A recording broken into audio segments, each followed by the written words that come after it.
তো আজকে মেহরাব আসছে আমাদের 1 মিনিটে 6 পিস বেলপুরি খাওয়ার চ্যালেঞ্জটা করার জন্য। তো সে যদি 1 মিনিটের ভিতরে 6 পিস বেলপুরি খাইতে পারে তাহলে হচ্ছে যে ফ্রি। তো দেখা যাক আজকের এই চ্যালেঞ্জে সে জিততে পারে কিনা, কারণ সে এখন পর্যন্ত কোনো চ্যালেঞ্জে জিততে পারেনি। সো দেখা যাক সে 1 মিনিটে কি করতে পারে। একবার পানি খেতে পারবা?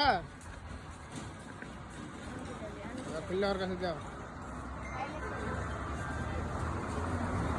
জিততে পারবো, জিততে পারবো, জিতবো জিতবো। ঠিক আছে, দেখা যাক।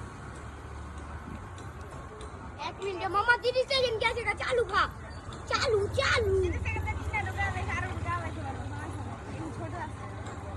চালু খা মামা, চালু চালু। 50 কাউন্টডাউন শুরু। 51, 52, 53, 54, 56, 57। 10 সেকেন্ড বাড়া দিলেও পারবা না। হ্যাঁ, বলে কি 5 সেকেন্ড? তোমার সবগুলো ছোটগুলো দিলেও পারতো না। 1 মিনিট 2 সেকেন্ড ডান। ঠিক আছে।